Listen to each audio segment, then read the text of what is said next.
Next up will be Alma chapter 48. And now it came to pass that as soon as Amalickiah had obtained the kingdom, he began to inspire the hearts of the Lamanites against the people of Nephi. Yea, he did appoint men to speak unto the Lamanites from their towers against the Nephites. And thus he did inspire their hearts against the Nephites, insomuch that in the latter end of the 19th year of the reign of the judges, he having accomplished his designs thus far, yea, having been made king over the Lamanites, he sought also to reign over all the land, yea, and all the people who were in the land, the Nephites as well as the Lamanites. Therefore he had accomplished his design, for he had hardened the hearts of the Lamanites and blinded their minds, and stirred them up to anger, insomuch that he had gathered together a numerous host to go to battle against the Nephites. Okay, so having accomplished his goal in becoming king of the Lamanites, so is Amalickiah satisfied now? No. You mean he wants more? Right? So, why stop here? Right? Let's get everything. Okay, so he wants to be the ruler over the Lamanites and the Nephites, so this way he can be the top guy for the whole shebang. Right? So it's starting out along that path now. Well, now that I have the Lamanites under my control, let's make sure that they're hardened against the Nephites and sufficiently angry with them so that they're willing to go fight them and take over that part of the nation for me. So that's what he's doing. It says the appointing people to speak against them from towers and letting the people, kind of stoking the fire and the Lamanites have had a whole history of things said to them about the Nephites, as they were growing up, a lot of them. So that's already been kind of built in from their parents and grandparents and such. So it probably didn't take that much to get that going again.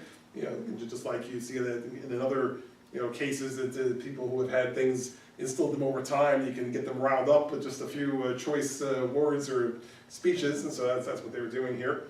All right, so but it's all for a purpose. Okay, it's not just to get people up in arms. It's because, as it says at the end of 3, I guess, insomuch that he had gathered together a numerous host to go to battle against the Nephites. That was the goal of this, right? Because that was the next step, was to now go try to take over the Nephite part of the land. For he was determined, because of the greatness of the number of his people, to overpower the Nephites and to bring them into bondage. And thus he did appoint chief captains of the Zoramites, they being the most acquainted with the strength of the Nephites and their places of resort and the weakest parts of their cities. Therefore he appointed them to be chief captains over his armies. And it came to pass that they took their camp and moved forth toward the land of Zarahemla in the wilderness. They say, okay, now we need strategy here. Right? We need a plan, because we got a big nation that we're trying to take over, the Nephite nation, and but we think we have enough to do this. Right, so he says he appointed the Zoramites to be the chief captains. Now, why did he pick the Zoramites in particular? They were some of the dissenters from the Nephites, right? So they were from the Nephite land. So they were accustomed, or they were acquainted with what the strengths and weaknesses were. So they went to them and said, hey, to tell us where would be the best places to hit, right? And the places we need to stay away from, because it's insider information, right? They were had to develop a strategy for winning the war. So what better source than people who had lived in with them and knew what they were about. So that's why he put them in charge. All right, you guys be the captains, and then this way you can help us out with the strategy here. So they're familiar with the weakest parts of their cities and so forth. So okay, you guys are going to direct the on the ground movement here, and so that's what they did as they started to move towards Zarahemla now. Now it came to pass that while Amalickiah had thus been obtaining power by fraud and deceit, Moroni, on the other hand, had been preparing the minds of the people to be faithful unto the Lord their God. Yea, he had been strengthening the armies of the Nephites, and erecting small forts or places of resort, throwing up banks of earth round about to enclose his armies, and also building walls of stone to encircle them about, round about their cities and the borders of their lands, yea, all round about the land. And in their weakest fortifications he did place the greater number of men, and thus he did fortify and strengthen the land which was possessed by the Nephites. And thus he was preparing to support their liberty, their lands, their wives, and their children, and their peace, and that they might live unto the Lord their God, and that they might maintain that which was called by their enemies the cause of Christians. Shifting the scene momentarily, all right, we left the Lamanite army is marching towards Zarahemla, and then it says, meanwhile, in the land of Zarahemla, here's what's going on. This is while Malachi was doing all this stuff, the Lamanites, Moroni was not sitting still, right? And it's, I think that's, interesting to note that, right? It's not they were just sitting around saying, we beat them, and now we're just going to live a life of ease here, but they're going to be back. So they took advantage of the time to fortify their cities. So they built, forts and what they call places of resort, putting up banks of earth and rocks and so forth. They were protecting all their cities because they said they're going to come back. So let's take advantage of the time we have now to get ready.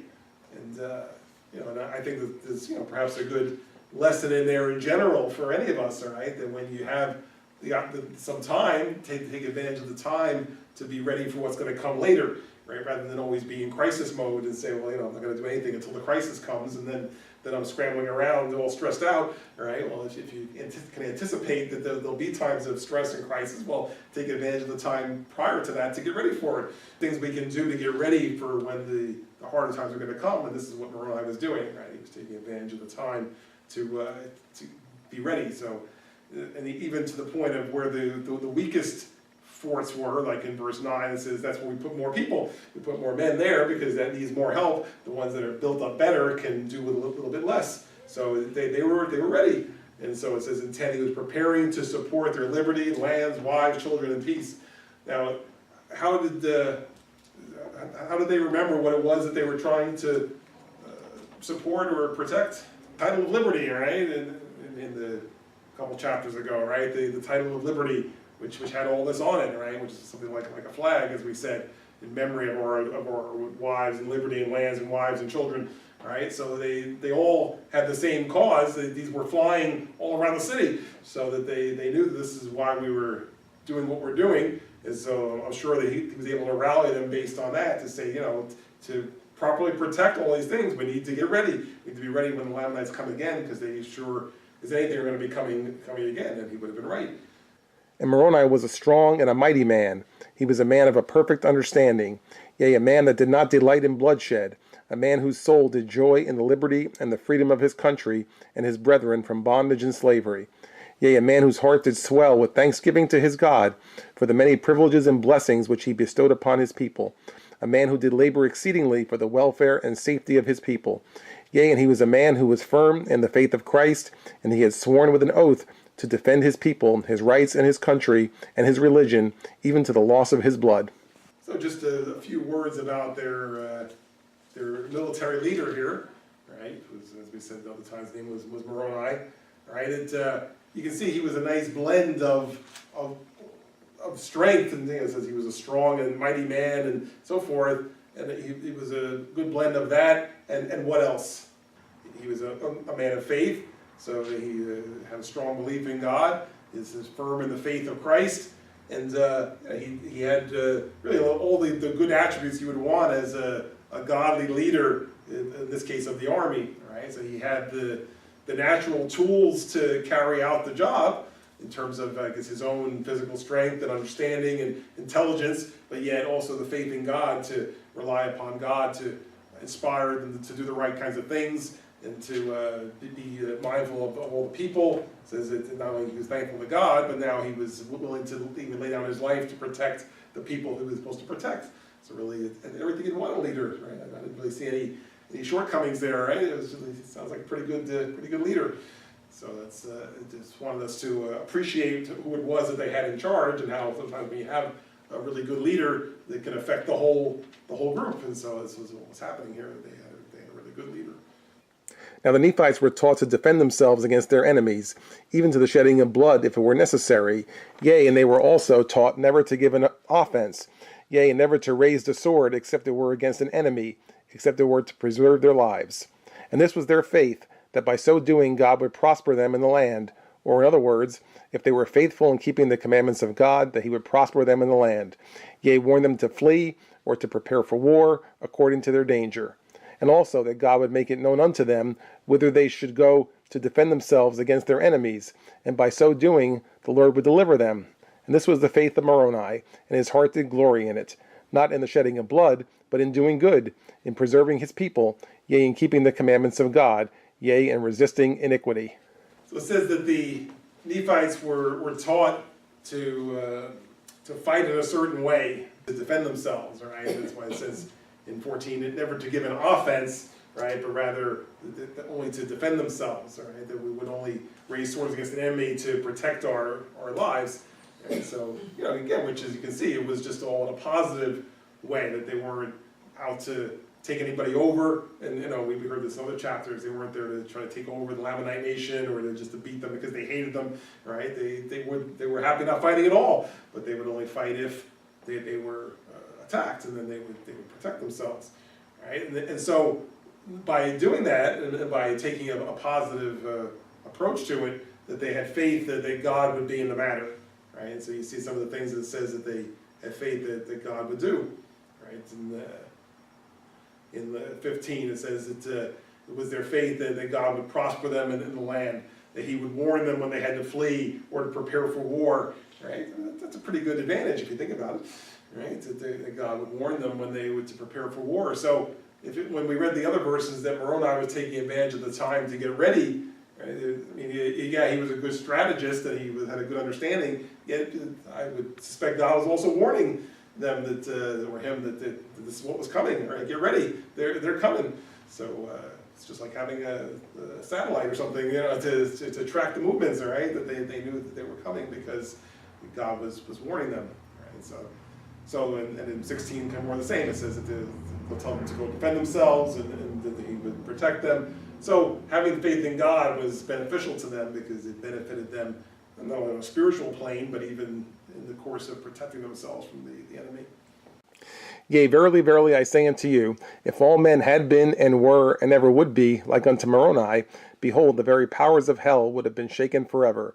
Yea, the devil would never have power over the hearts of the children of men. Behold, he was a man like unto Ammon, the son of Mosiah, yea, and even the other sons of Mosiah, yea, and also Alma and his sons, for they were all men of God.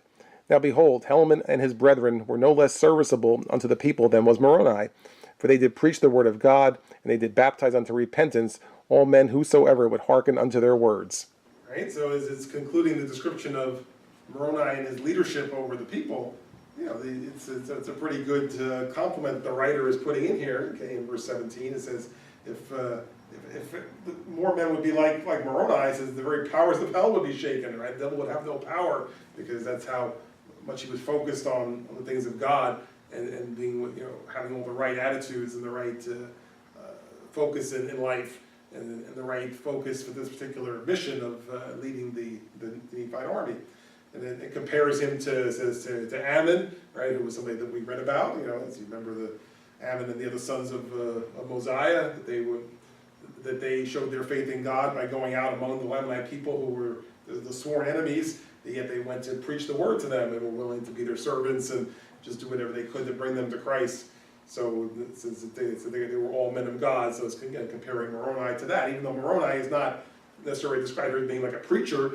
He was a servant of God in a different way. That he was just leading the army in a righteous way, depending on God and being able to communicate with God. So that was his job or his calling, right? Whereas others were called to preach the word, as it mentions about then Helman and his brethren were used more for preaching the word. So that's why it's comparing here. As Moroni was very valuable to the cause of Christ as much as Helman and his brethren were, as they were all used in their own way to serve God and to bring forth the work of God here. And thus they went forth, and the people did humble themselves because of their words, insomuch that they were highly favored of the Lord, and thus they were free from wars and contentions among themselves, yea, even for the space of 4 years. But, as I have said, in the latter end of the 19th year, yea, notwithstanding their peace among themselves, they were compelled reluctantly to contend with their brethren, the Lamanites. Yea, and in fine, their wars never did cease for the space of many years with the Lamanites, notwithstanding their much reluctance. As it's finished describing the way the Nephites were preparing and depending upon God and having godly leaders and men in different positions, right? That it says as a result they did enjoy some period of peace, at least amongst themselves, right? See, like if you look in 20, it says they were free from wars and contentions among themselves, yea, even for the space of 4 years. The 4 years was mentioned a chapter or two ago, right? But now it says they were kind of reluctantly thrust into some situations with the Lamanites, because the Lamanites were attacking them and they had to defend themselves, but at least among themselves they were living in peace, which was something to be happy about, because they had went through some periods with different, what we call dissenters, where they were fighting amongst themselves, so there was none of that. And right now, at least the Nephite nation was in one accord, it was in unity, and so that's why they had some 4 years of peace, and they only had to deal with the Lamanites coming to attack them a few times. That's why it says, notwithstanding their reluctance, they did get into that, but they were at least at peace amongst themselves. Now they were sorry to take up arms against the Lamanites, because they did not delight in the shedding of blood. Yea, and this was not all. They were sorry to be the means of sending so many of their brethren out of this world into an eternal world, unprepared to meet their God. Nevertheless, they could not suffer to lay down their lives, that their wives and their children should be massacred by the barbarous cruelty of those who were once their brethren, yea, and had dissented from their church, and had left them, and had gone to destroy them by joining the Lamanites. Yea, they could not bear that their brethren should rejoice over the blood of the Nephites, so long as there were any who should keep the commandments of God. For the promise of the Lord was, if they should keep his commandments, they should prosper in the land. Now you see, in describing the skirmish between the Nephites and the Lamanites, it says they were sorry to have to take up arms against the Lamanites, and because they weren't really into the shedding of blood. But you notice in 23, it says that in addition to that, it says that they felt badly about sending so many of their brethren out of the world into an eternal world unprepared to meet God. Right? Because if you have that kind of faith and you know that you need to be prepared to meet God, well, it's almost like a double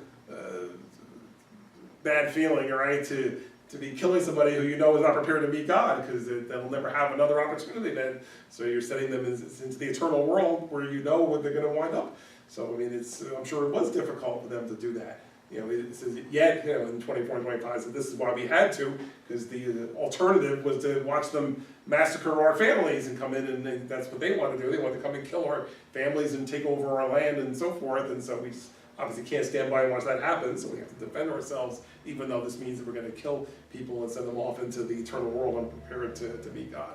Right? So but they did what they had to do. It says consistent with the idea that if you keep the commandments of God, you prosper in the land. Obviously, if you don't, then you're wiped off the land, and so they were just being used to wipe someone off the land in this way.